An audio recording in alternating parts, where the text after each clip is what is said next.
Hello, this is David Baumblatt from Terabant Leadership. Thanks for joining. I appreciate it. We are live on Rumble, on YouTube, and on Twitter X. So thank you very much. Today, what we're going to be talking about, it's not necessarily part two of the, for lack of a better word, it's an invasion. How Donald Trump puts it, as a law enforcement arrest. You're gonna hear very clearly my opinion on this subject. The point being is, if it was a law enforcement operation, well, the arrest is over, correct? Maduro is in jail, correct? Along with his wife. Should be over. Why is the naval blockade still there? It's an occupation. So I am going to say positive things, obviously. The one thing I'm going to say is I still think the operation that was done, but again, there's a difference between conventional military winning wars, which we're not very good at doing, versus a special operation task or objective, along with intelligence, that's successful.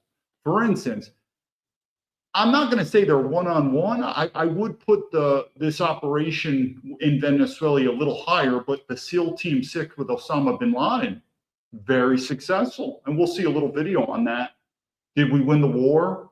So Osama bin Laden was killed. And like I said, what the Navy SEALs did and the intelligence community did was phenomenal.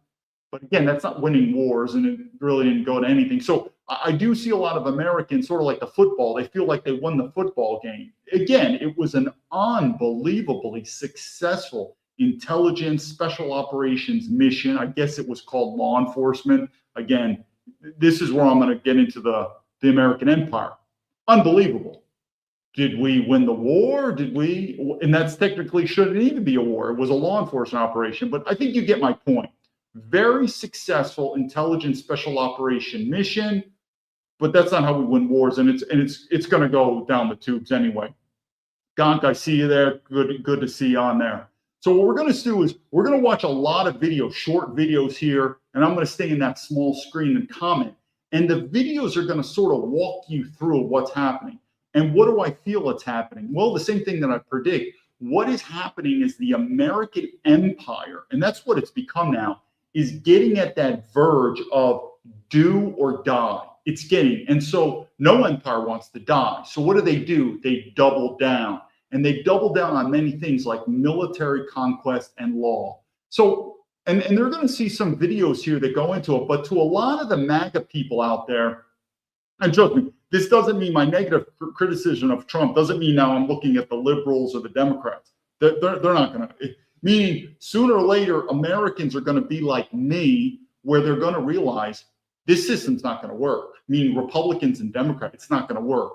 But I still probably say Trump is the best, but it's going in a dangerous direction. So here's my point. To the MAGA people that are like, we went in there, because you know why we're in Venezuela. It's obvious. We're in there for the oil, and we're in there for our strategic political, you could say the Monroe Doctrine, to kick out Russia, to kick out China. That's the main reason. This law enforcement arrest, it's a pretext. It's not. And there'll be videos in terms of the drug wars that's going on in Mexico. So it's generally about, we're getting free oil. And it's not just the oil too. I don't know how we did this. I mean, probably from intelligence, but I think we've also acquired their Bitcoin. I think Venezuela had 600,000 Bitcoin. That's a lot of money. So we went in there for you could say the treasure, to get the treasure, and to kick out our adversaries. Now, to the MAGA people that are like, fuck it, sounds good to me, America first. I'm not necessarily going to disagree with you on that. The problem is there's two areas. If you can handle this, it's kind of like, remember that movie, what's the movie, A Few Good Men, if you can handle the truth? Well, if you can handle this, then that's fine. The first part is, if you think the Monroe Doctrine is fine for America to protect their hemisphere, China, Taiwan, Russia, Ukraine, probably. And you might be the MAGA and say, hey, David, I'm aligned with you. Stay out of Taiwan, stay out of Ukraine, and just protect ourselves. Okay, like I said, I'm not totally against this policy. But then there's step two, and this is where the empire's going to go down.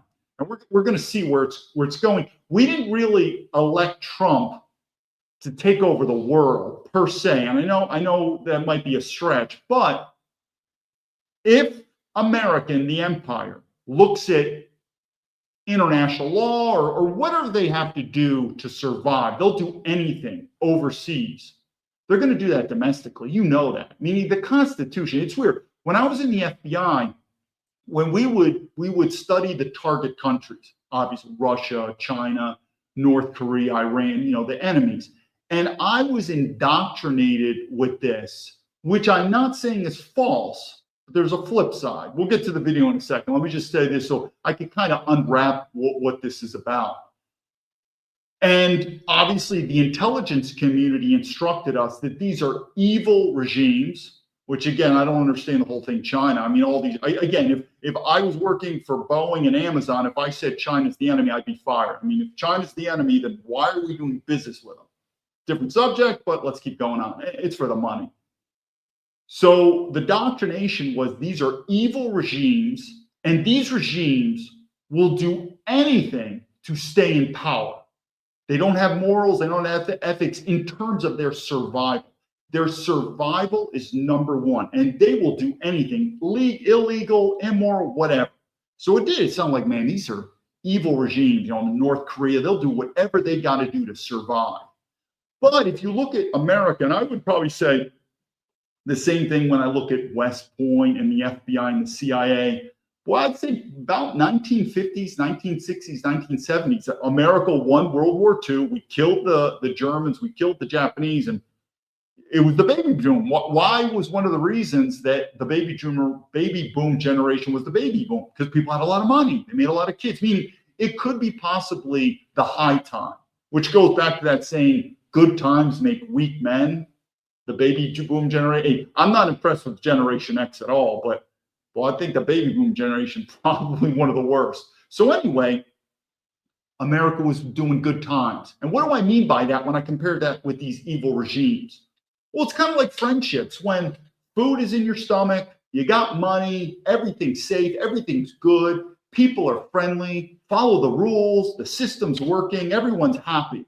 But what happens when things don't get well? People start breaking the law, screw you over, money, illegal, immoral. So America, we were blessed. Again, we won World War II. We became the superpower. So it was the land of milk and honey. So everything is good. But we are going to now start going, I'm telling you, it's going to happen. You're already seeing into a place, economics and security, where the regime, and that's what I call it the American Empire, is starting to get shaky. And what are we going to do?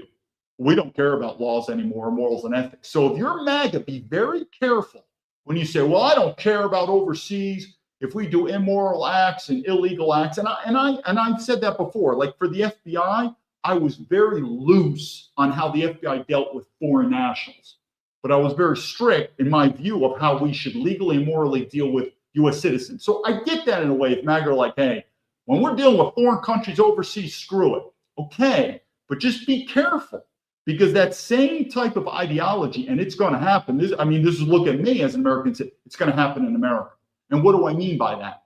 The same type of tyrannical nature that this government's going to turn into. If you think the Constitution is going to protect you, for the same reason, if someone says, hey, what we did with Maduro is illegal and we shouldn't do that, and it's immoral. Hey, I'm MAGA and I could care less. Fuck those people. If my government wants to do anything they got to do to survive and get money, because it's really about economics and security with Venezuela. We want that free oil, and then we want security. So if your view is we got to do whatever they got to do, maybe the government's going to do the same thing domestically to you. It's going to happen. You're going to see it. So what I do want to do, we're going to do some videos, but what I don't want to say is, it's sort of like we won the football team. We're like, man, we won. Like Osama bin Laden was killed.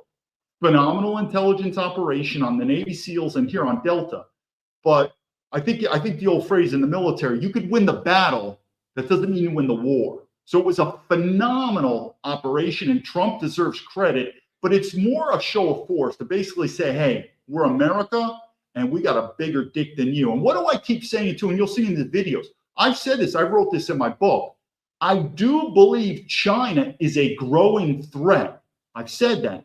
But if you compare China, Russia, Iran, their military, their intelligence, their law enforcement, Compared to America, it's totally it's overrated. I mean, the threat that we're putting is totally overrated. We do that because our government wants more money and more funding. And you look at it for an instant here. Look at Russia, how hard think about. Do you think if Russia could do an operation into Kiev to do basically an assassination of Zelensky, they wouldn't do that? Probably would. Why aren't they doing it? Not capable of it. So what I'm trying to do is show you that the American military is unbelievably powerful. In fact, with Venezuela, a lot of the armaments were provided by China and Russia. They didn't hold up. So you might say, see, David, you keep talking about Russia and China. They're not strong. America's strong. I've always said that. I'm telling you. Again, I do believe China's growing, but I've made it clear in my book, they're not, if you look at their power, they're nothing compared to America. We are the Roman Empire. But if you want all these good gadgets and stuff like that, it's going to cost money. Just like for me, the FBI spying on me for about 10 years, literally 10 million US dollars. Know that from your tax money. I guarantee the FBI spent 10, and this is what cowards they are. They spent, we're going to get to my point about the money, but just this, the FBI spent $10 million at least investigating me, and they don't even have the courage to face me. You know, they go around the world, going everywhere foreign governments at, but then they don't have the courage to face me. Meaning, it's not only wasting your taxpayer money, but it just shows how cowards they are. Now, what's my point to this? Well, you want a big military, and you want to show the world that America has the big dick, and Trump did it. I mean, it was awe-inspiring. But if you calculate the amount of money for this operation, just the fuel cost for these naval carriers to go and do the naval blockade, helicopters, special intelligence, law enforcement, military, I wouldn't be surprised if the total cost of this operation to get Maduro out, I'm not kidding you, it could be $1 billion or more. I wouldn't be surprised if it's more. It's phenomenal amount of money. Where's this money coming from? Print. So again, if you've got gold and silver and crypto, I guess you're fine. Most people don't. Trump is going to do fine. Him and his oligarchy friends are going to do fine. But I say that, people are like, man, we got the strongest, baddest military in the world. We do, and it's costing us money. Sort of like, remember the Roman Empire? How did the Roman Empire collapse? Economically. And I think that's one of the ways that Trump is realizing this economy is not going to work. It's not, because he needs to depend on China for globalism, for cheap products. He doesn't want to do that. So what are they probably doing now? Like a ruthless empire, they're going to steal it. We're going to show some clips about Greenland. I mean, it's pretty surprising in Greenland. And I should say this now before, but same thing with, I think what they're going to do with this oil, and I think most Americans are not going to care, because what we're going to do with that oil is we're going to flood America with cheap oil. It's going to help our economy. And we're going to probably sell the oil overseas. American corporations are also going to make money. So it's going to help the economy. But if you ask the average citizen, say, hey, it's helping the economy, it could even help with deflation, or meaning against inflation. And if you ask the American people, said, yeah, but we stole this oil from it was basically imperialism, colonization. I think a lot of Americans would say, fuck them, I don't care. Okay, that's fine. But just be prepared. If you're going to do that leadership, those who live by the sword are going to die by the sword. Same thing if you're like, hey, Greenland belongs to Europe, and we know why we want Greenland. We want it. Yeah. National security issues. We're going to get the resources. But a typical MAGA, and I say that, trust me, I focus a lot on MAGA because I'm not a liberal. Everyone knows that. So I focus on the MAGA people because I do think a lot of MAGA people are fake. They don't really support military veterans. But anyway, if you ask maybe the MAGA person, like, hey, we're in Greenland and we kind of took it away from the European Union because we want these resources. But these natural resources now are helping your economy. They're putting money in your pocket, lowering your costs. So it's helping you out economically. But we basically stole it, through imperialism from Greenland. What do you think? I think a MAGA person would say, nah, fuck them, fuck the Danish. Okay, I'm just saying you could do that. But if you're going to go this direction, and I believe it's going, because I believe Trump realizes the only way, it's sort of like your business is falling apart. So you realize, steal money, like the mafia. That's what we're turning into. I'm not saying China and Russia are the good guys, but they don't have nearly the power that we do. And also, China and Russia don't really go on stage talking about human rights and freedom of speech and democracy. They're not the poster boys for that. We technically are. So who's more fake? The same reason I get more mad at MAGA than liberals. If I meet a liberal, I'm like, I hate white man, I hate military, I hate law enforcement. Okay, I got you. Hey, I respect the truth, and I won't bother you. MAGA people are like, dude, I back the military. Can you press repost? So the point is China and Russia are not really parading around, with human rights. We do. Maybe we should tell the truth more. It is what it is, but we are going imperialism. And I think at the end of the day, Americans are probably going to say, we don't care what we do. As long as our economy keeps going, that's fine, like a corporation. I'm just saying, though, that ethos, that leadership ethos is going to go domestically. It already has. And so you live by the sword, you're going to die by the sword in America. And so we're going to watch some videos. But like I said, before you celebrate this touchdown, which the Delta Force, it's amazing. I mean, I literally said, an amazing operation. Donald Trump is just wham. But don't confuse a single operation with winning the war. I want to make this point out because I remember people ask me, if you want to go back, watch, I should tell some more stories about my meeting with the KGB, the KGB defector. He told me some of the things that obviously I'm not going to say here on a public forum, but there were a couple other stories I probably should tell you. It's pretty interesting.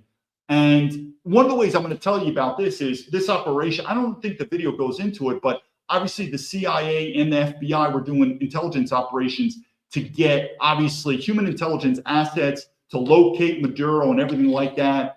And these people obviously betrayed Maduro. And as I said, those people were probably exfiltrated later back to America under identity because they were probably going to be killed if they stayed in Venezuela. But I think the figure was maybe like $50 million that these people were paid off. And again, we'll do a video later. But the point is I salute Delta and the intelligence and the military.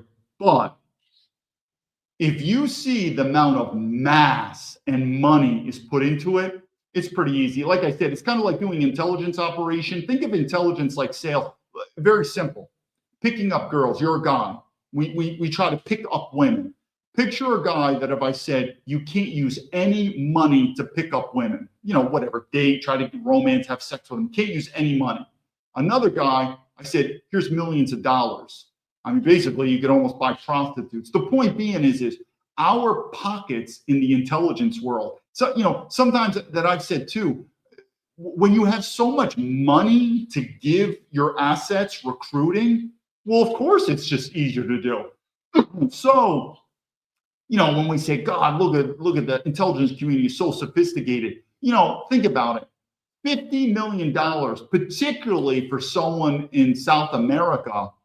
I mean, forget about the typical American. $50 million is just, it's unbelievable. But picture $50 million. I mean, $50 million for a Venezuelan to an American. I mean, that's like $500 million per se. The point being is you don't have to be that good of a case officer. We're talking an intelligent case officer, intelligence officer running cases.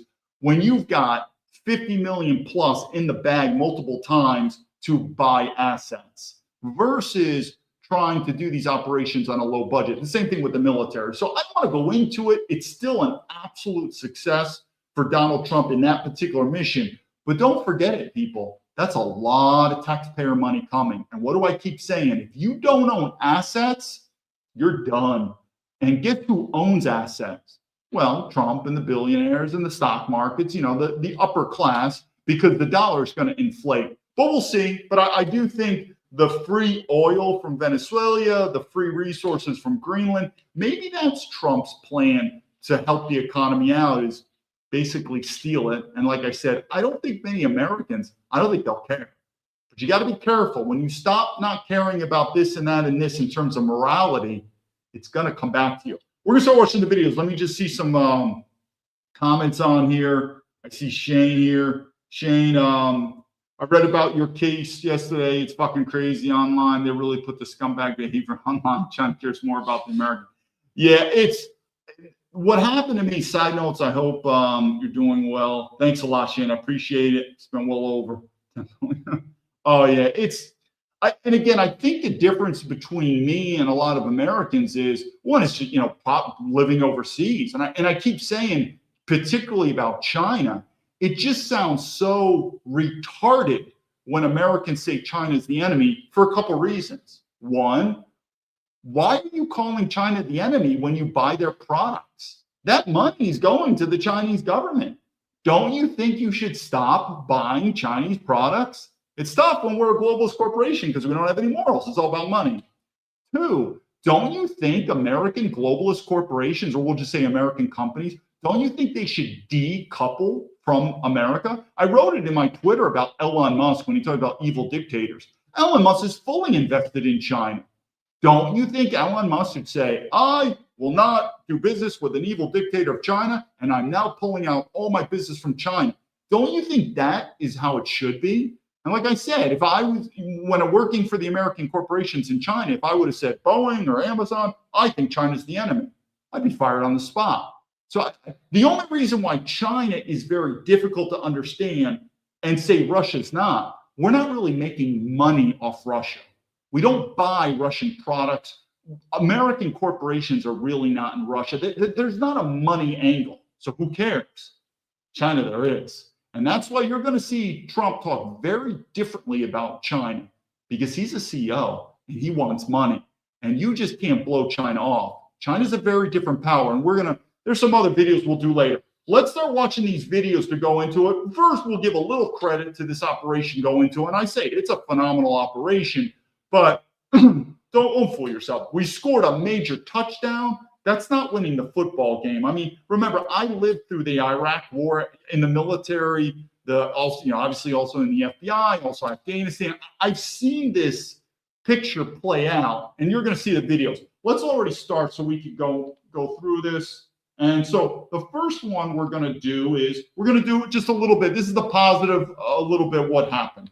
The whole world was watching. You create a masterclass in deception.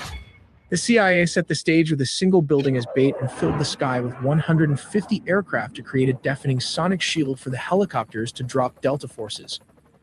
F-35s lit up the perimeter, turning night into day. By the time the dust settled, the helicopters had already touched down and Maduro was gone. We'll also look at how the US uses the F-35 jets and its Navy to launch a large-scale attack, all in the video ahead. In the dead of night, that is 2 in the morning, the lights went out in Caracas. By 5 a.m., the president of Venezuela was gone. But how US played a deception games. While the whole world were focused on the aircraft carriers in the Caribbean, a shadow war was being fought on the ground. This wasn't an invasion. I just want to halt again. This should really be made a movie. I think Hollywood sucks, but I do like real documentary movies. This is just unbelievable. And trust me, it puts a threatening boot in, say, China and Russia and Trump. I mean, Trump established himself as a powerful man. So I'm not looking at this negative per se. It was a surgical extraction. We finally have the declassified timeline of how US forces breached the heart of Caracas and extracted Nicolas Maduro. Let's start with step 1. The setup. This didn't happen overnight. For months, the US had been tightening a naval quarantine around Venezuela. The US Gerald R. Ford. I want to focus on that. There's a naval quarantine. If this was a law enforcement operation, it's over. He's been arrested. Why are we still there? It's a pretext. This was an invasion. We know it. But if this was a law enforcement operation, the criminal or the suspected criminal and his wife have been arrested. They are now in jail or waiting trial. Why are we still there? It's a pretext. This is an invasion. And I'm telling you, it's going to go to shit. Carrier strike group and the US Iwo Jima amphibious ready group were parked off the coast. The pretext was clear. The US designated the Venezuelan government a narco-terrorist state, specifically targeting the drugs lords, but while the Navy squeezed the coast, intelligence assets were tracking one man. They waited for a specific window, a moment where Maduro was stationary and vulnerable. Step 2, the strike. It began at exactly 2 in the morning Venezuelan Standard Time. High above, several F-35 stealth fighters punch a hole through the enemy lines, destabilizing their anti-air defenses. Like these Russian S-300 missiles located all over the strategic high-value target. With the skies cleared, the path opens for Delta Force helicopters to fly straight towards the mission. Here comes the deception as the helicopters flew. The jets started firing with more strikes as it hit Fort Tuna, the main military base and command center, and La Carlota Air Base, destabilizing Venezuelan air support. Reports from the ground described widespread explosions and a sudden communications blackout. The chaos wasn't the goal, it was the cover. Serious dictation was driving me crazy, so I switched to whisper flow. Here's why I'll never go back. But how did the raid happen? We have to look at step 3. Under the cover of darkness and chaos, the Tier 1 operators went to work. But what is the exact unit tasked with the mission? It is the Delta Force, one of the most elite secretive special forces units in the US military. Witnesses in Caracas reported low-flying aircraft skimming the rooftops, flying well below radar coverage. The team breached a secure compound believed to be a safe house within the massive Fort Tuna complex. Resistance from the Venezuelan Presidential Guard was swift but ultimately futile, as the helicopters lay cover fire. The operators moved with surgical speed, landing on multiple points. But how exactly the capture and extraction happened? For this, let's look at step 4. Specialized helicopters hovered over the objective to insert the assault team. While dozens of attack helicopters laid down suppression fire, the Delta Special Forces descended and started the search for the high-value targets. How did they find him? Simple. The CIA had planted spy inside Nicolás Maduro close circle. While back in the US, Delta Force built an exact replica of his safe house, rehearsing the raid until they could do it blindfolded. While operators breached the room so fast, his security could not even react to the situation as the sound of flash grenades disoriented the security guard. Using blowtorch, they caught him before he could even lock all the doors. Maduro's shock and awe froze him as Delta Force reached the compound. Nicolás Maduro and his wife, Celia Flores, were physically secured. This wasn't a negotiation. They were detained and immediately moved to the extraction point. These aircraft are capable of performing urban extractions from buildings and refueling in midair. Within minutes, they were airborne, leaving Venezuelan airspace and heading to a secure floating staging base in the Caribbean.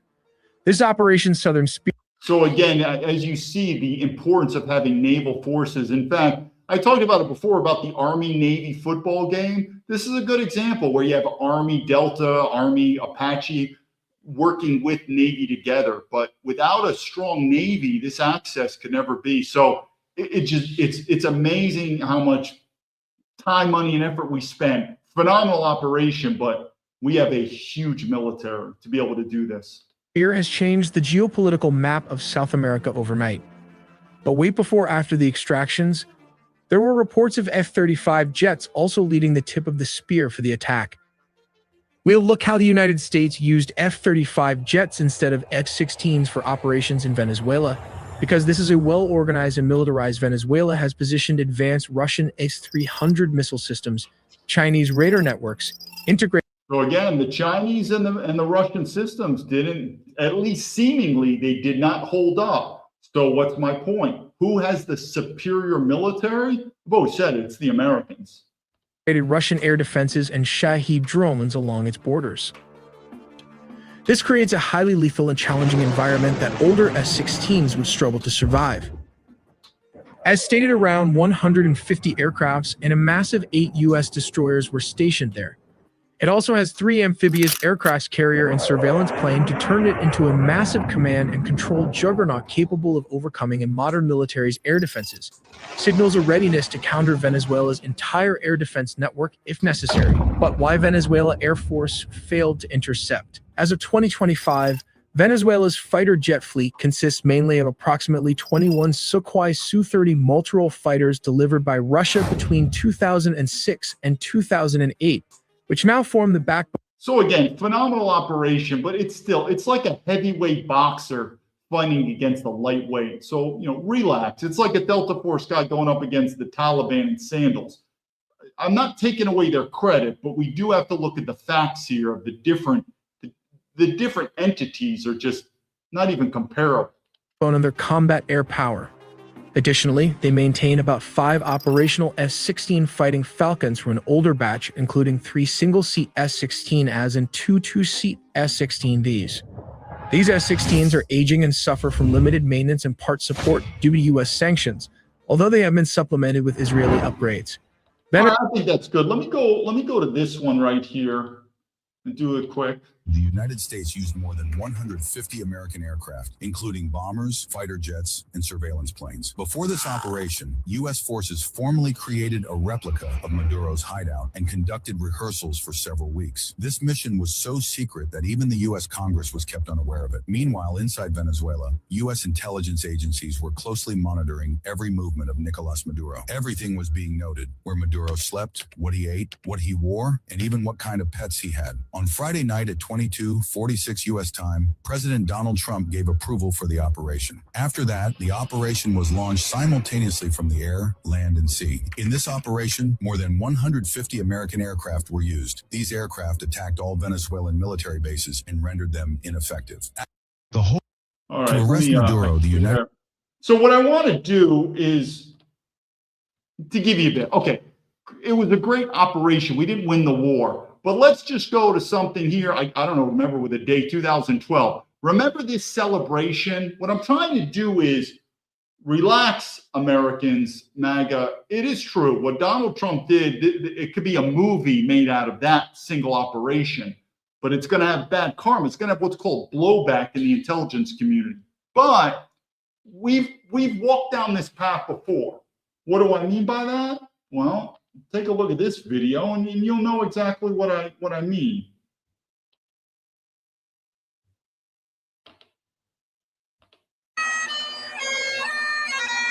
Crowds marched in the streets around Ground Zero to celebrate the killing of Osama bin Laden.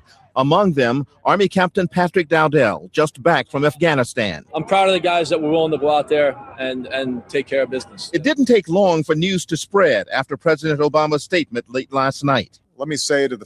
So again, I don't want to cut straws. I do believe the Delta operation in Venezuela is a much higher operation. Yeah, again, I don't want to be, but are you kidding me? Osama bin Laden, this and that. We won. We touched down. The same sort of thing. How's the war on terror? How did it go? Did we win? Did we win Afghanistan? So yeah, relax. Phenomenal operation. Delta Force should be congratulated, just like SEAL Team 6. But Americans are getting ahead of themselves and thinking, yeah, man, now Venezuela is ours. And I think you get my point, but I want us to relive this from a leadership standpoint. We've been here before, people. Families who lost loved ones on 9/11, that we have never forgotten your loss. USA! USA! Times Square looked more like a party as hundreds took part in the celebration. It's a great hour for USA, great day for USA. In Philadelphia, instead of the game, baseball fans were glued to their phones. While some broke out in chants of USA, USA. New York City Mayor Michael Bloomberg called the killing of bin Laden a critically important victory. And nowhere was that victory felt more than here at Ground Zero, where nearly 3,000 people were killed in the attacks. Now that he's finally dead, it feels good. Michael Carroll lost his father, a firefighter, on 9/11. He says bin Laden's death won't ease his pain, but it does bring some closure. To feel excited about somebody's death is a weird feeling, but when it comes to him, it's all right. For many Americans, this is a day they waited for nearly a decade. All right, I think, well, let me go to this one right here. And so let me just talk a little bit about. So again, Osama bin Laden, yeah. Maduro, it's a little apples and oranges in many, like what Osama bin Laden, okay, that you could say is a criminal in some ways. He was part of the terrorists, even though I'll do a video on my time in the FBI, what I think about 9/11. But we'll just say he was the criminal. Maduro's a drug dealer. I don't know, Mexico. It just, either way, I just want the American people to realize we have walked down at least a similar road. This is what we are. We're the American empire. And so relax. Here's a congressman who for some reason is not liked by Donald Trump, which is pretty interesting. This guy's supposedly MAGA. Let's listen to what he has to say. Us to go to war over WMDs, weapons of mass destruction that did not exist. Now it's the same playbook, except we're told that drugs are the WMDs. This is about oil and regime change. Mr. Speaker, James Madison warned us that In no part of the Constitution is more wisdom to be found than in the clause which confides the question of war and peace to the legislature. So it's pretty interesting. Like I said, I don't follow politics as much as I should because, like I said, I don't believe politics and voting is going to solve it. I'm not into either one of these political branches, even though I definitely said I gravitated more toward MAGA. I said Donald Trump, but this guy supposedly MAGA. Why doesn't Donald Trump like him? Donald Trump wants to primary this guy out. It's an interesting question. Why? And not the executive. Madison called it the crown jewel of Congress. The framers understood a simple truth. To the extent that war-making power devolves to one person, liberty dissolves. If the president believes military action against Venezuela is justified and needed, he should make the case and Congress should vote before American lives and treasure are spent on regime change in South America. Let's be honest about likely outcomes. Do we truly believe that Nicolas Maduro will be replaced by a modern-day George Washington? How did that work out? I don't remember my story. I think I said in the last video when I was talking to my West Point classmate, he was with the 4th Infantry Division going into Baghdad. And I said, I have total belief you will kill and destroy everything in your path to Baghdad. Again, we are the strongest military in the world. But I said, when you get to Baghdad, what are you going to do? And they said, well, there'll be regime change. A better government will take over. And I said, that doesn't sound like a good plan. So now Maduro, I guess we're going to put a puppet in. But that's fine. But we do have to admit that we are into regime change. Let's just admit it. That's what we do. And we do it for the money. In Cuba, Libya, Iraq, or Syria, previous presidents told us to go to war over WMDs, weapons of mass destruction, that did not exist. Now it's the same playbook, except we're told that drugs are the WMDs. If it were about drugs, we'd bomb Mexico or China. Yeah, I believe this whole drug thing is bullshit. It's a pretext. Again, if it's a law enforcement operation, it's over. He's been arrested. It's time to leave Venezuela. It's still military occupied. It's an invasion. We didn't do it in Iraq. We don't do it in Afghanistan. We don't do it around. It's a military invasion. It was a pretext for some type of law enforcement drug arrest. Or Colombia. And the president would not have pardoned Juan Orlando Hernandez. This is about oil and regime change. And when I would say it's to get free stuff like the Bitcoin, the oil, and 2, it is to kick out China and Russia in our sphere of influence. Again, if you're an American, say that sounds good with me. That's not all bad, but wait till the other video I'm going to show you. Comes to regime change, we've already been down this road with Venezuela with nothing to show for it. In 2019, we recognized Juan Guaido. We seized their embassy here in D.C. We were told that regime change was imminent. Years later, Maduro remains in power. Today, we're told to place our hopes in other exiled figures. Edmundo Gonzalez and Maria Corina Machado. I wish them well, I do. But Congress should not. All right, I think you get the point. Let's do this video right here.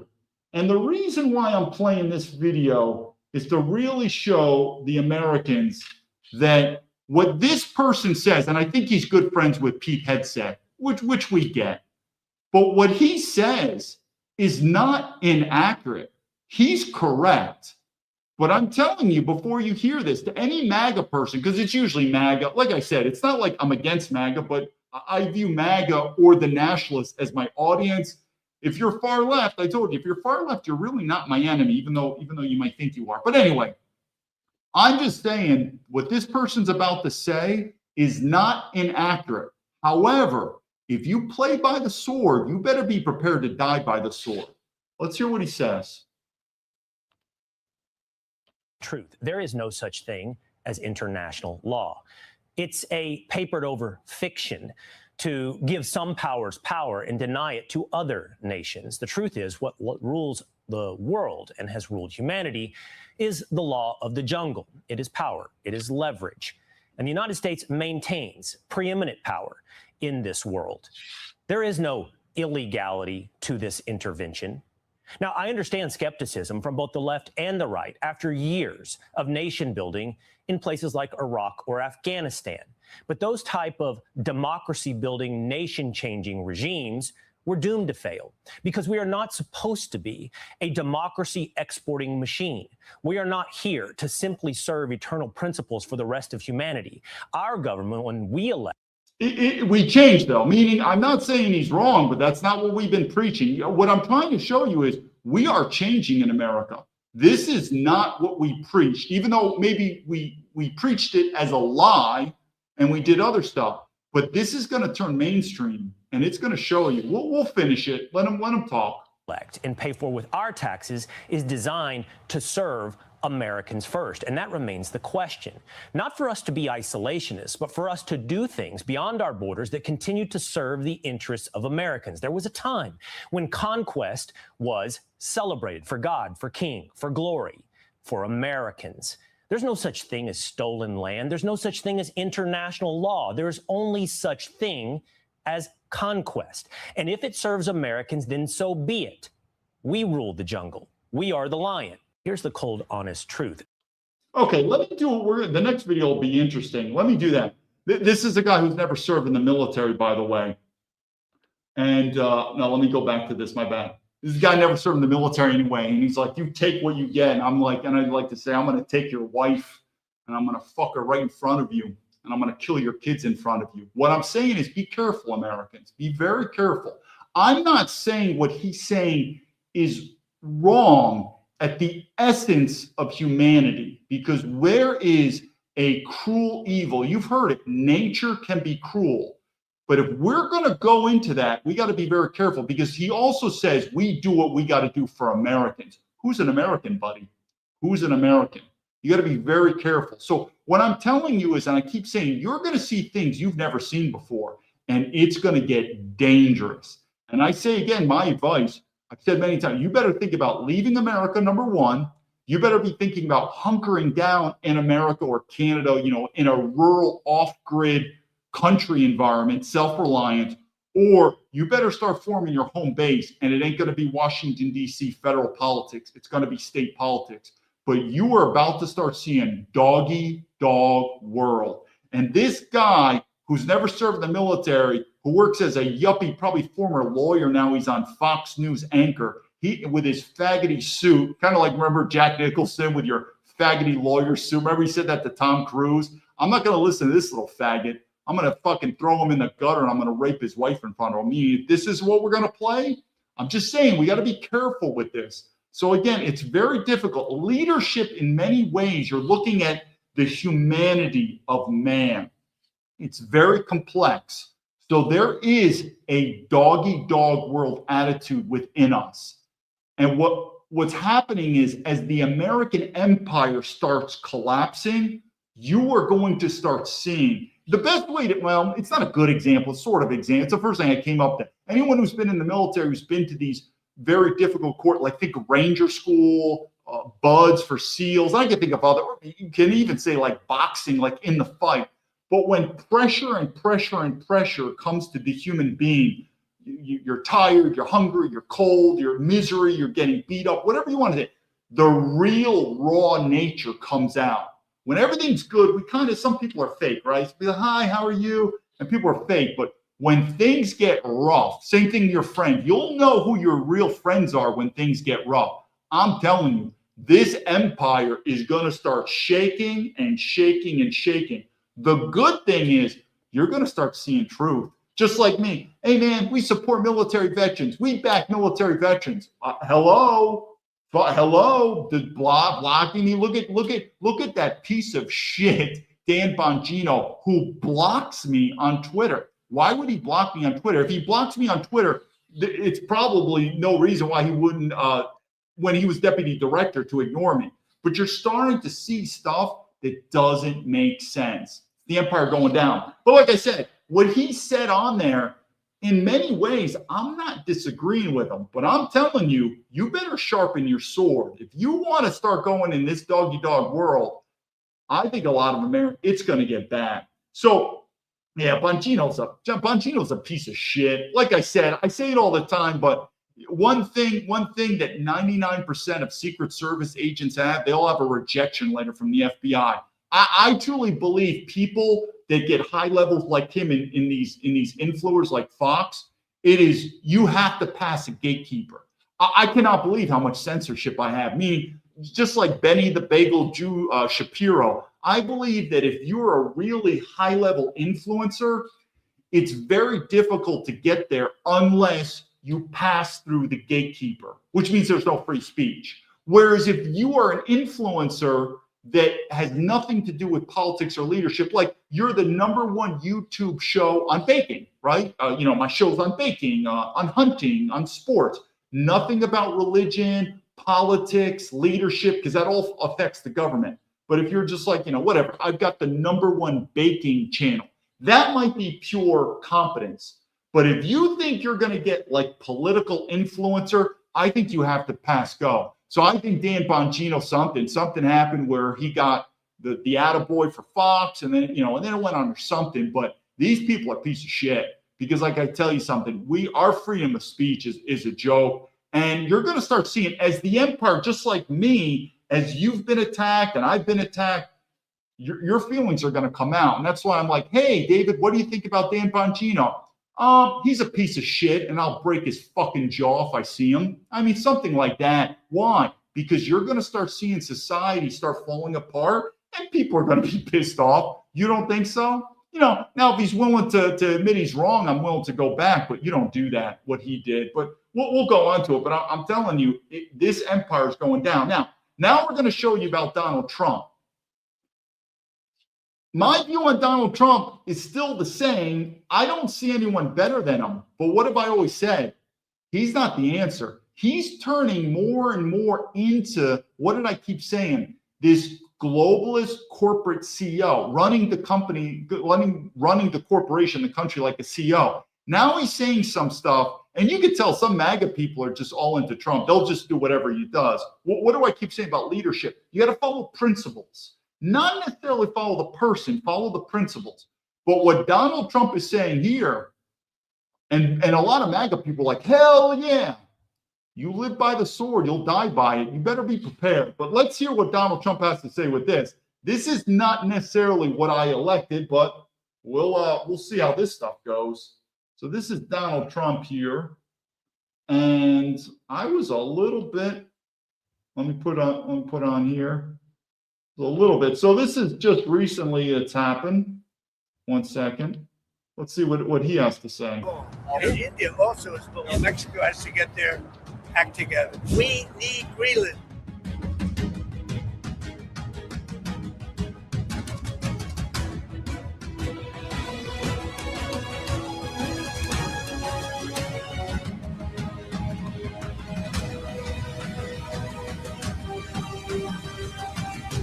I mean, correct me if I'm wrong, but I thought one of the reasons of Trump, he'll keep us out of these wars and put America first. You got to just remember, how much money did American taxpayers spend on this whole Maduro thing? What did I say?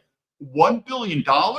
That might be an extreme understatement, an underestimate of how much money we're spending. But this is sort of the MAGA, America First nationalism.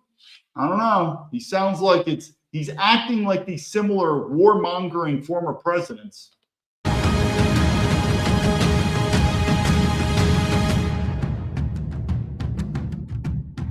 We have a very sick neighbor. It's not a neighbor, but it's close to a neighbor.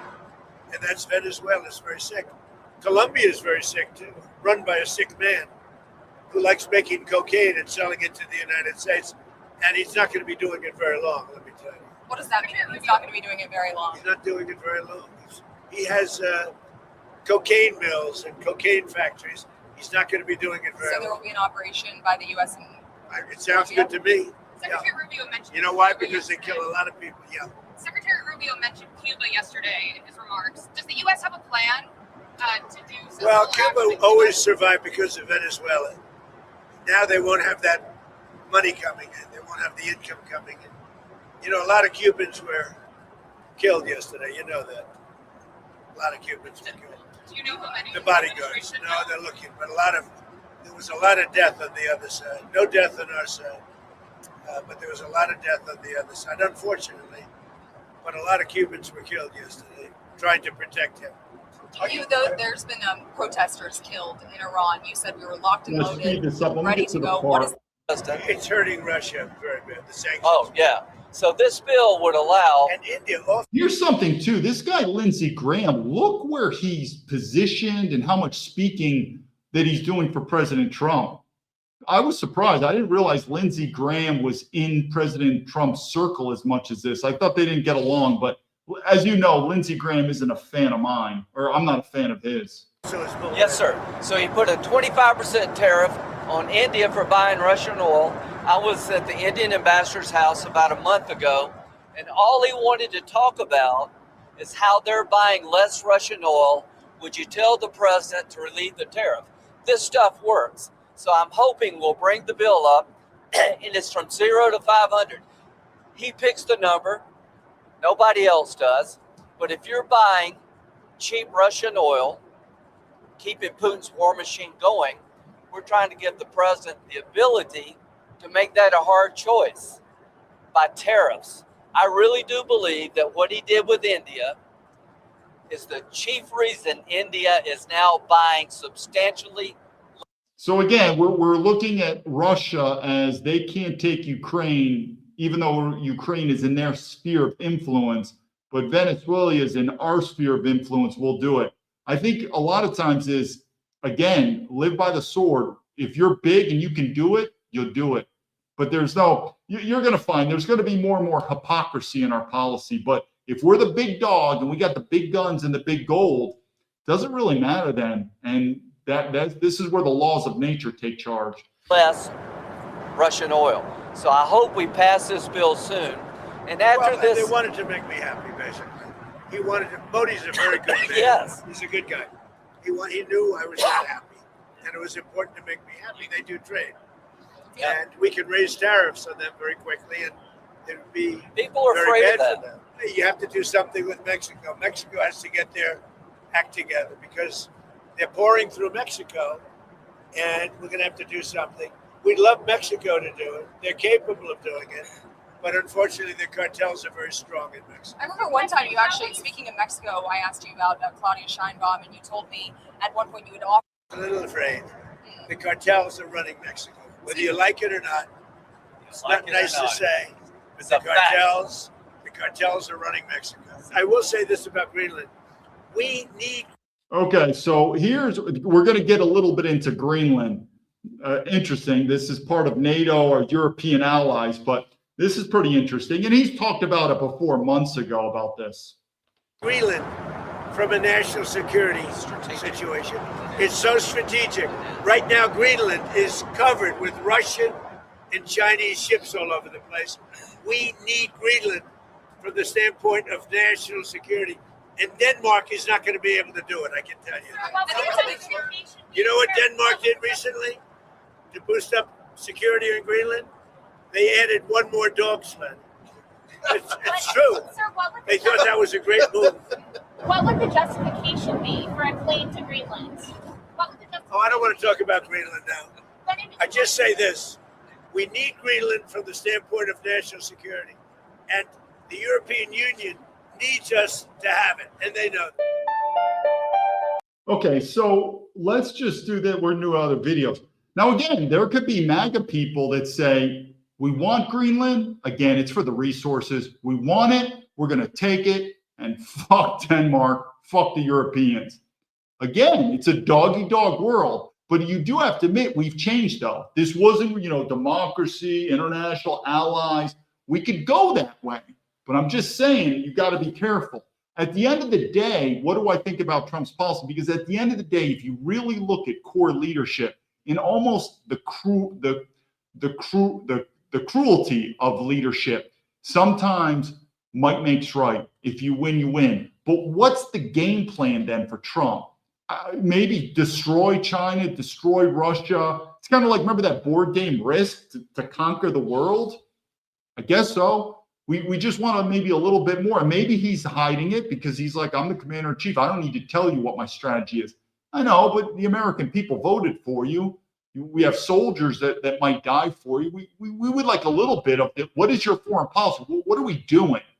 And I think maybe at the end of the day, if it works, I don't think people are going to care. But I'm just telling you, there is a sense, and I'll do another video on why leadership has to have ethics. What do I keep saying about America? Christianity. Where do we really get our ethics from? You get it from religion, spirituality, philosophy. There's a reason for this. But if you get into the dog-eat-dog world where it's like, I don't care, it's us or them and kill them. And we want Denmark, we're going to take it because we want those natural resources. We'll see how that goes. But I think a lot of Americans would say, we don't care.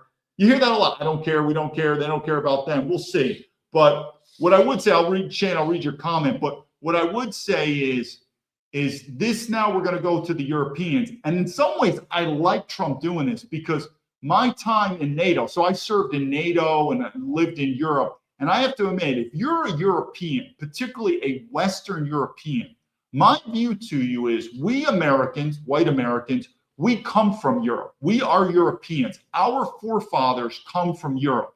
And I have a very high respect for Europe. We are brothers and we should get along. I have a very different view on what happened in World War II and this and that. But what I will tell you, Europe, you guys are some dumb cucks. And a lot of Americans don't know what I'm talking about. But if you've been to Europe and you've served in NATO, a lot of Europeans assumed that we're partners. I mean, okay, but we're the boss. And I kept telling Europeans, you are an American colony. You're an American colony. And they said, no, you're stupid. That's impolite. That's not how it is. We and Americans, we're equal. No, we're not. I'm telling you, everyone knows it. Anyone who understands the American presence militarily, politically, economically, and you're going to see some videos. The Europeans are waking up. Now, I don't want to have the Europeans as our enemies, but I do like the thought of the Europeans to stand up for yourselves and stop being basically a bitch and stop having America being an American colony in Europe. And I think with the Greenland it's teaching Europeans that you are not that powerful as you thought, that you had this arrogance on you that you and America, you are not. You have become weak through feminism, through socialism in a way I don't agree, meaning destroying the white European man, and you deserve it. So in some ways, I like Trump to give the Western Europeans a wake-up call that says, listen, you might have thought we're equals, you ain't. We're the boss and you're the bitch. If you have a problem with that, then stand up. That's what I kind of like about what Trump's doing, because I've said this to Europeans before. They didn't believe me. Now it's happening. Let's see this other video here, and we're going to go into it. But it also goes into Donald Trump, and that is, again, though, what exactly are we doing here? What is the end goal? You're going to listen to this guy. He actually is pretty smart, what he's about to say. I've said this too. This is the moment Europe and its democratic allies wake up to the threat posed by the US. By the US? By the US. I think the narrative that we've allowed ourselves to be sucked into is that the big threats are China and Russia, and we don't need to worry about our US alliance. And we've made ourselves very, very much more dependent on the US than we are on China and Russia. We've made our entire financial system completely dependent on the US, and we ain't seen nothing yet. We've seen them weaponize tariffs. Wait till you get a new person in at the Fed. Imagine what Trump could do with the dollar and the American financial system if he wanted to torture Europe. Our entire defense system's dependent on them, our cloud computing, our AI, etc., etc., etc. So this is the moment where Europe needs to understand that true strategic autonomy is not just learning the lessons of not being dependent on Russian gas, which we should have learned, not being dependent on Chinese tech, which we should have learned, but also not throwing all our eggs into the American basket and assuming they're going to be under Trump or indeed under this guy's on it. So I am pro-European. Why wouldn't you? I mean, if you're an American, you should be proud of your heritage. But it would serve the world better also as a counterbalance to Russia, to China, a strong UK, a strong Germany, a strong France. I kind of like it. But I also like the thought that Europeans are realizing you are an American colony, and it's an embarrassment. It's an absolute embarrassment. Stand on your feet and be a partner with America. but have some dignity where you're not our little boy. Under one of Trump's successors, a stable, reliable, values-based ally. My big hope, this is... Okay, so let's go to this one right here and show you what's happening. The Trump administration appeared to warm to the idea of annexing Greenland.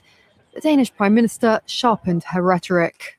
We saw the U.S. take control of Venezuela in just a few hours. What will Denmark do if the Americans do something similar? Well, if the US chooses to attack another NATO country, then everything stops. I can't account for what the Americans do, but I mean, you got to admit, this is pretty crazy now. You know, I understand the whole China, the Russia, Iran thing. Even when I was in the intelligence community, what, Greenland, a NATO country, this is pretty interesting. Let's see where this is going. But I do like what Trump is doing. He's showing the Danish, the Europeans, that you're a bitch and we're going to do whatever we want. And I do hope the Europeans take this to say, no, we're not your bitch, we're your partner, and we're going to stand up. I can account for what we do from the Danish and European side. And of course, there is full support from the rest of Europe when it comes to the kingdom and the Danish realm, that the borders must, of course, be respected. The diplomatic spat between the two NATO allies was reopened by this tweet of Greenland filled in with the US flag and the word. I think that was Steve Miller's wife. That's pretty provocative. I mean, could you imagine someone else did that? Again, let's see where this is going. That's not exactly what I voted for, America first and nationalism. Let's see where this goes. But to the MAGA people that think it's cool, man, let's take Greenland. All right, just be careful. But soon. The image was posted by the wife of the White House Deputy Chief of Staff. But on Sunday, Donald Trump doubled down on the theme. Right now, Greenland is covered. All right, so we saw this. Let's just watch this clip right here. Firstly, I believe that the American president should be taken seriously when he says that he wants Greenland. But I also want to make it clear that if the United States chooses to attack another NATO country militarily, then everything stops. That is including our NATO and thus the security that has been provided since the end of the Second World War. So let's just take a look here about what Venezuela has to say. And I kind of agree with this guy. The events of January 3rd, 2026 constitute a day of profound historical gravity, not only for Venezuela, but for the international system as a whole. That day, the Bolivarian Republic of Venezuela was This guy's a chump. I'll do a video on him. I'm not impressed with this what is it, Waltzy guy, former Green Beret congressman. He's a piece of shit. The subject of an armed and illegitimate attack, lacking all legal justification by the government of the United States of America. Por parte del gobierno de los Estados Unidos de América. There is no war against Venezuela. Again, if they want to say this is a law enforcement operation, the arrest has been made. It's over. It's time to leave. We're not leaving. It's an invasion, people. We're going to do a regime change and we're taking the oil. Just say it. I mean, if we're going to be big dick men and we're going to walk around like a big club, like Donald Trump said, we take what we want, then let's just say it like men. Or its people. We are not occupying a country. You know, like we haven't done that before. And again, I'm surprised he even believes people believe him. This was a law enforcement operation in furtherance of lawful indictments that have existed for decades. Okay, I got it. The people have been arrested. They're now in jail or waiting trial. It's over then. Then it's time to leave Venezuela. The United States arrested a narco trafficker who is now going to stand trial in the United States in accordance with the rule of law for the crimes he's committed against our people for 15 years. El 3 de enero del 2026. The events of January 3rd, 2026 constitute a day. Let's just go here quick to see this clip. Just real quick again on. Implications of the successful U.S. operation in Venezuela reach far beyond South America, with Donald Trump renewing his annexation threats towards Greenland. We need Greenland from the standpoint of national security, and the European Union needs us to have it. I don't quite believe that national security thing. Like I said, I think it will be more of a national security. let's see where this thing goes. Again, if it works out, it works out. But I'm telling you, Americans, this American empire is going into more and more dangerous territory. I've said this. It's going to get more and more dangerous. Can Trump pull this off? I don't know. I mean, he's already been president once. In some ways, I'm not that impressed with what he's done. And we've said this before. He's able. Let me just remind people of this again, and that is, he's able to go and arrest Maduro, the president of a country, and his wife. I mean, think of that operation. It's phenomenal. All the FBI, the intelligence, and yet we can't make any arrests in America. We're talking the top people, top politicians, top globalist bankers, CEOs, whatever the top people that are really influencing this. We're not really making any major arrests. So it just shows he's capable, the Trump and his team, to do an amazing, it's going to go down in history. I mean, this is a made for Hollywood movie of what he's done. Why can't we do that in America? That's pretty interesting. That should ask you something. What's going on? The Epstein files? I mean, that's a major intelligence operation in terms of Maduro. We can't find out about what's going on in the Epstein files, which I do believe has national security implications. Just makes you wonder what's going on here. But let's go back to Trump, what he's got to say. They know that. Greenland's prime minister responded strongly. That is not how you speak to people who have repeatedly demonstrated accountability, stability, and loyalty. Enough is enough. No more pressure, no more insinuations, no more fantasies about annexation. I mean, if I was a Danish person who, you might even be Danish American, hailing from Denmark, which is great. I still believe America is a European country. But if I was a Dane, you know what I'd be telling the Americans? Get your fucking hands off my land. I mean, I wouldn't tolerate it a bit. So let's see how relationships go. But you're seeing online Americans fighting now with Danes. Dude, it's ours. We'll take it. And the Danes are like, stay the fuck away, Americans. What have I said? Let me and this is a hint about what's to come. What did I say is probably the worst passport to have to travel around the world? I know this.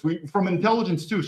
The worst passport to have, generally speaking. Now, I'm not talking about restrictions. The worst passport to have in terms of restrictions is African countries, meaning the lower developed countries you have, the less access. I'm talking about dangers from a terrorist attack, where if they find out your citizenship, meaning the amount of hatred there is for the citizenship. So we'll do, if Shane or anyone wants to say, what is your guess of probably the most dangerous citizenship or passport to have to travel around the world in terms of being in danger of being targeted for some type of criminal act or violent act?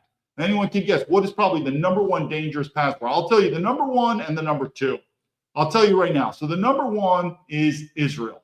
You don't want to be an Israeli. And the number two is America. Well, I don't know. I mean, but think about what Donald Trump is doing. Ask yourself, as an American traveling to Denmark, that should be one of the funnest trips around. As an American going to Denmark, I've been to Denmark. It's a cool country. I like it. Now, going to Denmark and then also saying, I support Donald Trump of taking Greenland. What would you expect a typical nationalist Danish fan to say? I don't know, punch you in the mouth, I guess. I mean, would you find it surprising? Now, you might say, screw them. We're Americans and we don't care what people think about us. We'll take what we take. Okay, we'll see where this goes. Again, like I said, live by the sword, die by the sword, but we'll see where this goes. But I know if I was a Danish person, you keep your hands off Greenland. That's what I'd say, but we'll see what they say. Leaders of Sweden, Estonia, Latvia, Lithuania, and others rallied in support of Denmark. Polish Prime Minister called for European unity. No one will take seriously a weak and divided Europe, neither enemy nor ally. It is already clear now. We must finally believe in our own strength, and we must continue to arm ourselves. I mean, this is the one thing I like about Donald Trump. He's awakening in the cuck Western European man. And you Western European white men are cucks. Cucks beyond belief. Trust me, if you're an American man, you haven't seen cuck world like I have in Western Europe. This is actually good, hard medicine given to the white Western man. And like I said, I don't want them to be our enemy. I want them to be our brothers. But you guys are bitches, and it's good. It's kind of good medicine that Trump is giving you. We must stay united like never before. One for all and all for one. Otherwise, we're finished. Trump's calls came despite a statement from the Danish Prime Minister. It makes absolutely no sense to talk about the need for the United States to take over Greenland. The United States has no right to annex any of the 3 countries in the Commonwealth. We already have a defense agreement between the Kingdom and the United States today, which gives the United States wide access to Greenland. Experts fear the existing alliances will not be enough for Washington. The problem with Donald Trump in this regard is he doesn't believe in alliances, even though these defense assets are already there for the United States through the NATO alliance with Denmark and indeed, following on from that, with Greenland. While Europe awaits further developments, experts offer best-case scenarios. The next best option, and it's a very reliable option to the United States, is to work through the NATO alliance to resolve many of these risks. All right, you get the point. This is what we're going to do now. The last one, we're just going to watch quick TikTok videos. And what do? It's TikTok's sometimes good. It really sums up what we're doing here. Now, the one thing here is I don't even know. Again, I don't follow politics as much as I should. Again, I left America. I didn't want to deal with this. I didn't have any grievances with the FBI. I left. I just want to be really left alone. But anyway, this is a Democrat senator who's a naval guy. Again, it's not like I'm on the Democrat bandwagon, but what he says, it echoes some truth here. And what I'm trying to tell you is this system is going to split. It's going to split. And I know a lot of MAGA people are putting their eggs in Trump's basket. Let's see. But I can tell you, as a former military guy, and we had our Iraq, Afghanistan. Oh, I don't have any. I have no, what's the word I'm looking for? No belief or confidence in this Venezuela. But listen to this. He's been on the news now. I guess his name's Senator Mark Kelly's been censored. But look what he says, though. There is truth to this. If anyone knows my background, I used to be very pro-military, military. I don't care anymore. I mean, the fucking West Point, it's all gone to shit. But what he says, you know something's that our system is falling. Let's just listen to what he says here. And we're just going to do a lot of TikTok videos here, and we're going to go through it. And it's not like I said, I'm not saying I'm a fan of this guy, but what he says, it has truth to it. Let's listen to him. Family, service to our country is in my blood. My great-grandfather served in the U.S. Navy after immigrating from Ireland. Both of my grandfathers served during World War II. Both of my parents wore uniforms. My dad in the 82nd Airborne, and both of them as career police officers. And when it was our turn, my brother and I started as volunteer EMTs, as teenagers, before becoming Navy captains, pilots in the United States Navy, and NASA astronauts.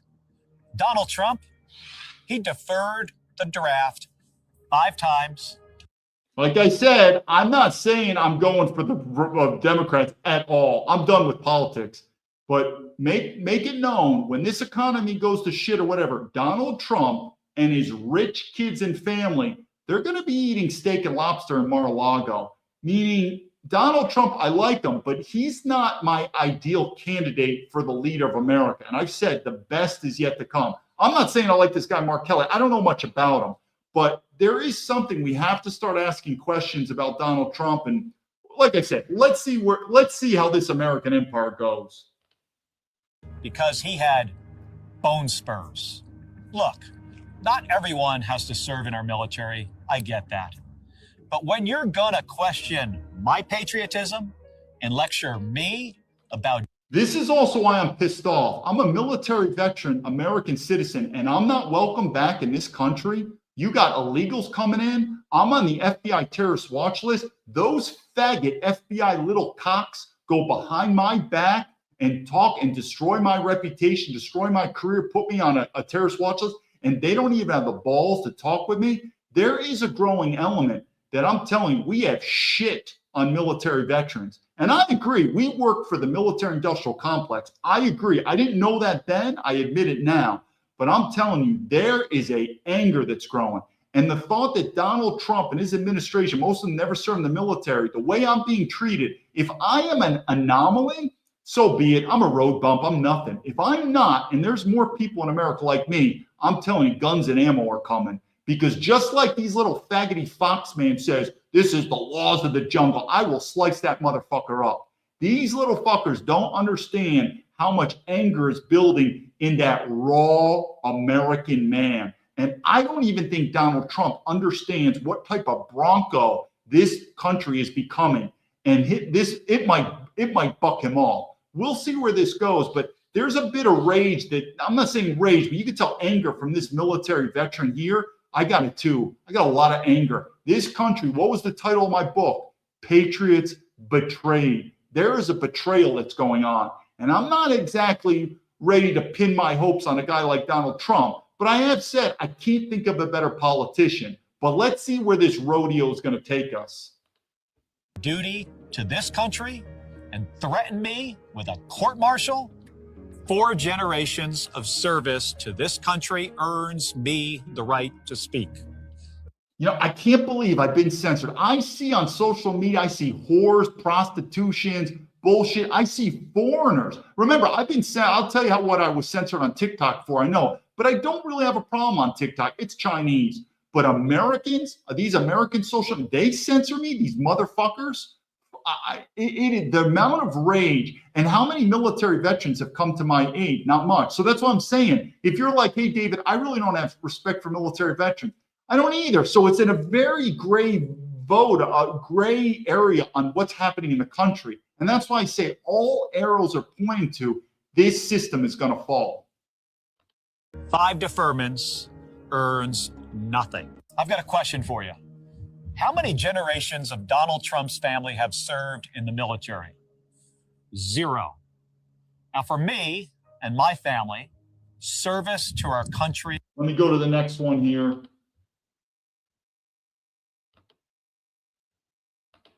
America first. Well, I think it is, because we want to surround ourselves with good neighbors. We want to surround ourselves with stability.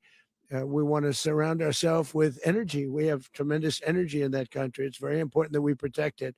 We need that for ourselves. We need that for the world. Why do you disagree, Congresswoman? Well, you know, I served on the Homeland Security Committee for 3 years, and I am overwhelmed. I don't follow politics as much. I've said many times, I believe it's going to go to guns and ammo. It's going to go. There was a time at Harvard, they were asking me to possibly run for congressman. I just think it's going to guns and ammo. But it's weird. I don't follow so much of this the Marjorie Taylor Greene, but that's a pretty interesting story. I thought her and Trump were buddies. She supported him. Now she's not. But what you're going to see is this system. We don't really have a value system, except for the end. There's a couple, if you could wait to the end, there could be some surprise videos at the end that may show us where our value systems point, which also shows you maybe why I'm censored and my life is at what it is. But what I'm saying is these alliances come, they go, they come, they go. Where are we going? Where's Trump going? But there's one sort of alliance that seems to be pretty strong. And it's been strong for maybe the inception of America. But anyway, going back to her, I guess her friendship with Trump didn't go very well. I'm interested to know the details of this. Overwhelmingly in support of a strong border. I impeached Secretary Mayorkas. Those were my articles of impeachment that passed the House, because fentanyl overdoses skyrocketed to 280% in my own district.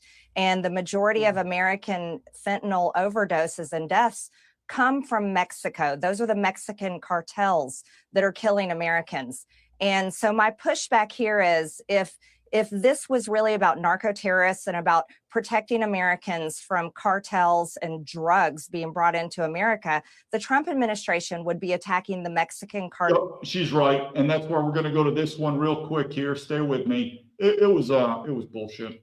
Americans dying of drug overdose. Most of those drugs coming from Venezuela and other places, Colombia certainly as well. That's actually not true. That's not true that 100,000 Americans. The majority of the deaths by drugs in America are the result of meth and fentanyl. Almost none of that comes from Venezuela. So you're okay with massive amounts of cocaine trafficking? No, I'm not defending Venezuela, but if it's about the drugs, I would say start with Mexico. It's right on our border. It's known for it, but this is not about the drugs. It's not about the arrest. It's all bullshit. It's about two things. We know this. It's about get the oil and to push China and Russia out. That's the building block. There could be some other reasons here and there, but the main building blocks of this Lego system, kids, is get the free stuff because we want to build up our treasury up with Trump, free money from Trump, meaning we're going to steal it and we're going to kick China and Russia out. Let's just say it. I mean, if you're going to walk around like a big dick, just because when you lie and you skirt around with the truth, it just makes you look like a little baby. Coming into the United States from Venezuela? No, I'm not saying that either. What I'm saying is if we want a real drug strategy, if we want to stop fentanyl and meth, which is largely what's killing our children and devastating our communities, then we need a real drug strategy to do that. But actually going and deposing a foreign leader and capturing them and now saying we're going to run the country, as Donald Trump just said on Saturday. He was indicted by the U.S. Justice Department. So we should just not fall. Oh, God, she's horrible. I don't want to listen to her anymore. Let's talk with Petey. And it's not even close, could pull this kind of operation off. And no other president has ever shown this kind of leadership, courage, and resolve. The most powerful combination the world has ever seen. As the president said, our adversaries remain on notice. America can project our will. I'll tell you, this is what Trump is doing. They're gearing up for something big because it is a big dick swing what happened in Venezuela. There's no doubt about it. He showed the people what it is. Let's though look at something else that's pretty interesting. Someone who I was never a fan of. What does she have to say? Long time, 14 years. I would have known exactly what to do in the wake of Trump's attack in Venezuela, his retrieval, shall we say, to put it in mild terms, of Nicolas Maduro. I would have known that I was supposed to cheerlead it. And I turned on Fox News yesterday, and I'm sorry, but it was like watching Russian propaganda. There was nothing skeptical. It was all rah, rah, cheerleading. Yes, let's go. And that's fine. I love our military as much as anyone, and I believe in President Trump, but there are serious reasons to just exercise a note of caution before we just get on the rah, rah. I'm telling you, the same thing I predicted in Iraq and Afghanistan, it's going to happen. Well, the same thing I'm predicting in America. This empire is going to fall. Train. All right, I have done that enough times in my career as a Fox News anchor to have been embarrassed enough to know I'm going to stay on the yellow light for this. I'm not in the green light territory. I'm not in the red light territory either, but I am staying in the yellow light territory for now. No, I'm in the red light. It's going to go to shit. No doubt about it. I'm not on the yellow. I'm on the red. It's going to go to shit. I see all of the strategic advantages of what he's done. Trust me, I do. I see that other countries like Russia and China and Cuba were all over Venezuela and its oil, posing a potential threat to the United States. I get that. That's actually the most persuasive argument and obviously the real one, and none of this bullshit about law enforcement. But I have seen what happens when you cheerlead unabashedly U.S. intervention in foreign countries, thinking it's for our good and for. Yep, one a few times. I actually would agree with her on that. Now, let's talk to this guy, Lindsey Graham. Where the hell did this guy come from? I thought Lindsey Graham, when I see Lindsey Graham in the centers of politics, that's a bad omen. Over. It's just a matter of time. And Donald Trump will have done something that's eluded America since the 50s. Deal with a communist dictatorship 90 miles off the coast of Florida. I can't wait till that day comes. To our Cuban friends in Florida and throughout America, the liberation of your homeland is close. You know, this reminds me of Americans, like all of a sudden the bullshit, like all of a sudden we cared about the Iraqis, we cared about the Afghanistanis, their freedoms. I really don't care that much about the Venezuela. I don't even care that much about the Chinese, and I live here. So no, why does Lindsey Graham spend more time caring about American military veterans and less time caring about Venezuela? I think the Venezuelans are fine. They'll do fine. It is over. It's just a matter of time. And Donald Trump will have done something. Yeah, let's go to this. This is a pretty interesting thing here. That the U.S. is ever going to try to take Greenland by force? Well, let me go back a step. The president has been clear for months now. So I know you're treating this as breaking news. The president has been clear for months now that the United States should be the nation that has Greenland as part of our overall security apparatus. The United Right, but States, your wife posted that like hours after the Venezuela operation. That's why it's newly relevant. No, I'll talk with you about it for an hour. I think it's a really important conversation. I just wanted to reset, Jake, by making clear that it has been the formal position of the U.S. government since the beginning of this administration. Yeah, this guy looks like all my Jewish cousins right here. Straight out of my New York family, this guy. And frankly, going back into the previous Trump administration, that Greenland should be part of the United States. The president has been very clear about that. That is the formal position of the U.S. government. Right, but can you say that military action against Greenland is off the table? What do you mean military action against? All right, we get the point. We get the point. We're going to take that either way. What I want to do for this is let me just show you a couple videos quick to just show you how much we are the Roman Empire. And when people talk about, now I do say China is increasing their military. I think I wrote this in my book. I will reevaluate China in 10, 20 years. We'll see. But right now, no way. I mean, the power of America is unbelievable. So.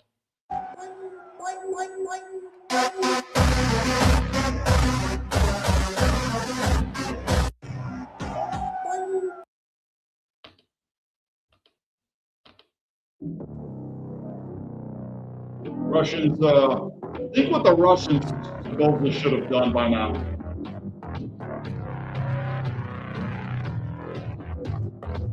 But again, to the American people, nobody is more powerful than us now. And and that danger is going to come back on us. On the world stage. What took the U.S. military 1 hour, Russia couldn't do in 4 years. Delta Force flew into Caracas, grabbed Maduro and his wife, and left without a scratch. Meanwhile, Russia's grand plan to capture Zelensky, total disaster. Here's the funny part. Venezuela was armed to the teeth with Russian weapons. S-300 air defense systems, Pantsir missiles, Su-30 fighter jets, the whole package. Russia's best export arsenal, sitting right there in Caracas. And guess what? None of it fired a single shot. American helicopters just waltzed in, took the president, and waltzed out. So much for Russian military technology. Now let's talk about Russia's own attempt. February 2022, Russian helicopters stormed toward Kyiv to capture Zelensky. It was supposed to be a quick decapitation strike, just like the US just did, except Russia's helicopters got shot down. Their intelligence was garbage. Their jamming systems didn't work. And Zelensky? He's still giving speeches in Kyiv. The contrast is brutal. U.S. forces penetrated a country defended by Russian weapons and made it look easy. Russia attacked a country with far less firepower and failed spectacularly. The last time the U.S. captured a foreign leader and dragged them to American soil was Saddam Hussein. Now it's Maduro. And Russia? 4 years later, they're still stuck in Ukraine, unable to finish what they started. This wasn't... Yeah, you get the point. It's unbelievable how powerful it is. But what did I say about China, though? China is growing. There's no doubt. In fact, if I were any of these countries, I would get your military ready because America's coming for you. You will get war. If you want to destroy China, you will be destroyed. If you want to impose nuclear war on China, you will be wiped out by nuclear war. This is very serious. China's policy is very clear. China will not fire the first shot, but China will not allow you to fire the second shot. If you have not watched the Victory Day parade in Beijing on September the 3rd. Now, people look at China building up their military. I get it. As an American, I don't like it. But if I was the Chinese, so what was the bad thing about Trump? When he did that to Maduro, what type of blowback is that going to be to the world? Build up your military. They don't want. If I was a foreign leader, I don't want to be abducted or kidnapped or invaded like the Americans do. So what is it going to do to these other nations? It's going to spur them to build their military. One of the weapons China demonstrated, we call it 61, because it can contain 60 nuclear warheads plus 1 hydrogen bomb. Now, in the world of today, let me tell you, which country has hydrogen bomb?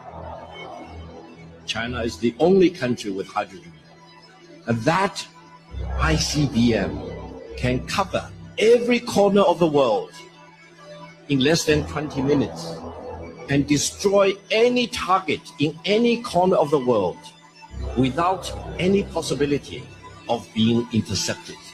If you want to have war, you will get. All right. Let's go to the last videos to figure out what the hell really is this all about in Venezuela. Let's get to the bottom of this. What is this all about? And maybe this is the reason why I'm censored. La oposición venezolana no ha dicho ni nada contra Israel. No, que Israel financia a la oposición venezolana. Financia la contrarrevolución. Incluso hay grupos de terroristas israelíes del Mossad que andan detrás de mí tratando de matarme. Tratando de matarme. Interesting. Let's keep going. They're in cahoots with the Maduro regime. You know, they're exporting terrorism to America, to the American hemisphere, and then they want these Hezbollah and Hamas to get their guys into the United States. So Hamas and Iran's and its proxies are a threat not only to us, but to Israel, all America's allies in the Middle East, and to America itself. Venezuela, they're. And then the final video of the day is going to be. Here. And I said, this is our first Jewish president. No, he's the first Jewish president to serve two not consecutive presidencies. We thank you for everything. 6 years ago, I was up here, and I said, this is our first Jewish president. No, he's the first Jewish president to serve two not. All right, take that for what it is. So, it was long videos, but what I wanted to do is really look on this Venezuela because it's more than what it is, meaning it's more than this law enforcement operation in or out. Two, we've seen this rodeo before. I don't know how old you are, but if you were around during Iraq and Afghanistan, same thing. Remember Osama bin Laden? That was also a spectacular intelligence, Navy SEAL operation. What did that do? Nothing much. And I'll do a video. I don't even think we know the truth on 9/11, but we probably, just using common sense, know we are in Venezuela not because of the drugs. There's probably drugs, but there's drugs everywhere. I would say if we're going to really focus on drugs, immediately our southern border with Mexico. We are there because of the oil. Also, the Bitcoin's pretty interesting. 600,000 Bitcoin is a ton of money. And we are there to push China and Russia, the sphere of influence, out. But now, I don't remember Trump running on this for president. Now he seems to be on a campaign, for lack of a better word, it's a war campaign where he's on Cuba and Mexico, and you're like, all right. And Greenland is NATO. That's NATO. I served in NATO. I'm sure your eyebrows are raised with this whole thing. What do you mean Greenland? That belongs to Denmark. We'll see where this goes. But now you're starting to get Fox News. You know, Fox News is part of their corporation. And Fox News is like, listen, Americans, shut up. It's a dog-eat-dog world out there. There's no such thing as international law. We got to get our economy. We got to get our security. We'll do what we got to do. And I think a lot of MAGA people are like, yeah, I don't give a shit. I'll take fucking Venezuela. I'll do that. I'll take Germany back. I'll take that. Okay. We'll see where this goes. But remember, if we're going to be on a war campaign, you're going to need soldiers. I'm not going to die for this country. I mean, I don't know where you're going to get. I mean, I'm sure maybe there's a lot of American men who just need a job. What did I say? What's the military? It's a corporation now. It's just for the money. It's government mercenaries. I guess there's American men who need a job to do their paycheck. That's CIA and FBI too. It's a job. So I guess there's always going to be dudes who are willing to become a mercenary. That's what you are. But I'm saying, if you're going to go to war, you need warriors, you need soldiers. I'm curious who's willing to do this, but I'm sure Trump will just print more dollars, raise the fees of the military, and basically you're going to be a government mercenary. But that's not exactly what he ran on and what a lot of MAGA people are doing.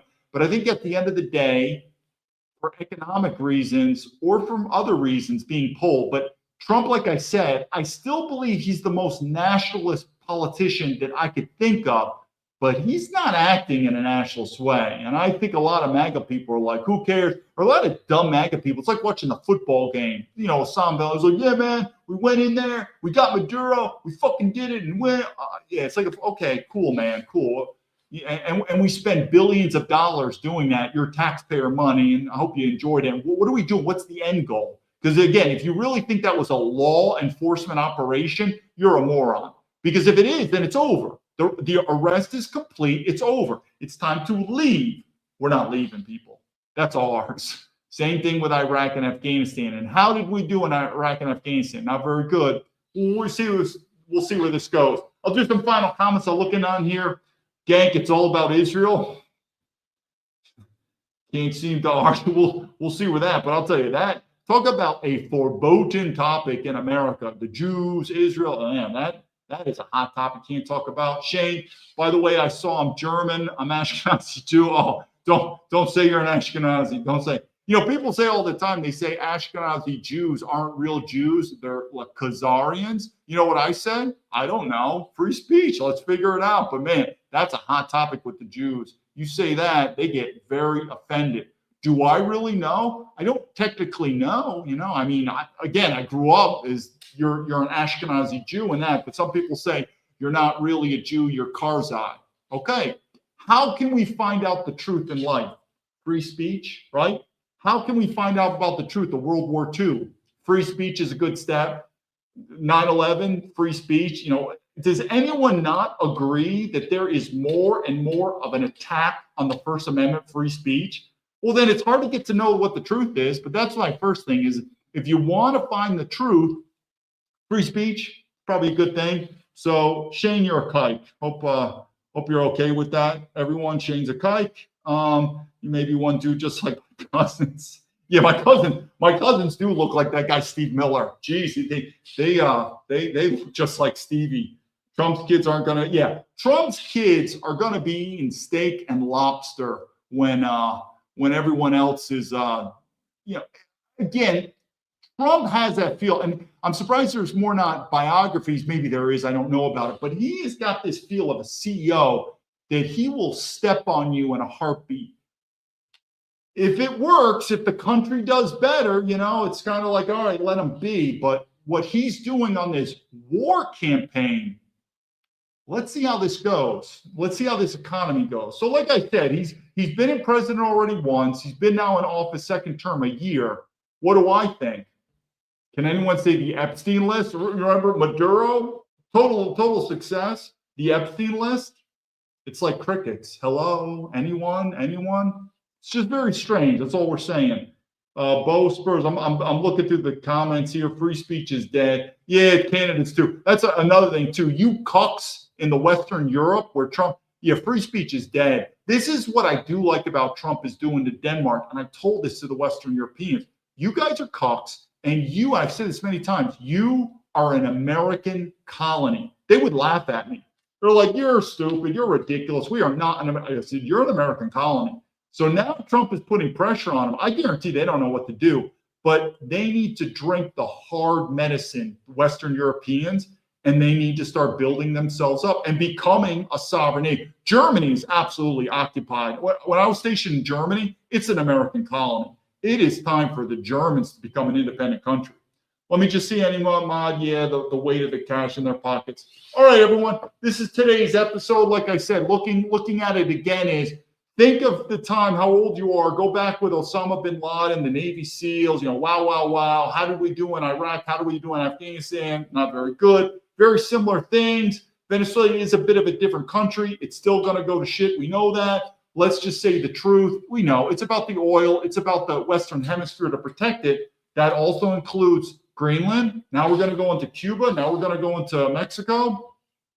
Let's see where this thing goes. But guess what I said? This empire is going to go down. And to all the rhetoric, you're starting to feel this, that it is time that we got to do what we got to do for economics and survival. You know, this dog-eat-dog world.